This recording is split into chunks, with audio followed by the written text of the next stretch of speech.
Right now, somewhere in the world, someone is staring at a wall, scrolling through a phone with nothing to look at, clicking through a TV with 400 channels, and finding nothing worth watching.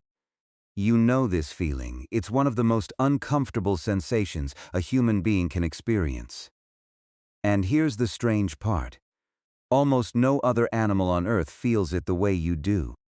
Boredom is not a weakness. It's not laziness. It is one of the most uniquely human experiences that exists. And the reason you feel it says something remarkable about how your brain evolved. Boredom is not just the absence of things to do. If it were, sitting in an empty room would feel the same as meditating. But it doesn't. What boredom actually is a mismatch. Your brain is built to seek meaning, stimulation, and goal-directed behavior. When your environment fails to offer any of those things, your brain sends a signal. This situation is not good enough. Find something better. That signal is boredom. Researchers at the University of Waterloo define boredom as the aversive experience of wanting to engage in satisfying activity, but being unable to do so. Notice that definition does not say nothing to do. It says unable to engage meaningfully. You can be bored in a room full of people. You can be bored at a party. You can be bored doing a task you've done 1,000 times. The problem isn't the environment, it's the mismatch between what your brain expects and what it's getting. A dog left alone in a house will sleep, chew something, maybe pace. But it won't sit there, existentially troubled by the lack of stimulation the way a human will after 20 minutes of waiting for a flight. The reason is the prefrontal cortex. The front part of your brain that handles planning, future thinking, self-reflection, and the sense of a continuous self moving through time. Animals have versions of this, but in humans it is massively overdeveloped. Your prefrontal cortex doesn't just experience the present moment. It runs simulations of the future. It compares what is happening now to what could be happening. It asks, constantly, is this the best use of my time? That question is what creates boredom. A dog experiences now. You experience now and simultaneously evaluate it against every possible alternative now. When the present moment doesn't measure up, the gap between what is and what could be feels unbearable. That gap is boredom. If boredom feels bad, why did it evolve? Evolution doesn't keep things around that serve no purpose. Here's the answer. Boredom is a navigation signal.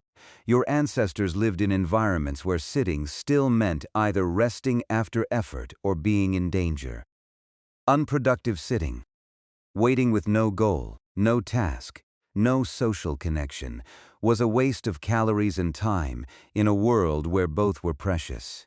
Boredom evolved to push your ancestors out of that state, to make stillness without purpose feel uncomfortable enough that they would go find food, build something, learn a skill, or connect with other people. In other words, boredom is your brain nagging you to do something that matters. The problem is that your brain evolved in a world without smartphones, streaming services, and infinite content. Your brain's boredom signal was designed to motivate effort. Instead, today we feed it with passive consumption. And passive consumption does not actually satisfy the signal. It mutes it temporarily. That's why you can spend 3 hours on your phone and still feel vaguely empty afterward. You suppressed the boredom signal without addressing what it was asking for. Here's where it gets interesting. Boredom is not just uncomfortable, it is cognitively active. When you are bored, your brain does not go quiet. It activates a network called the default mode network. The same network that fires during daydreaming, future planning, creative thinking, and self-reflection.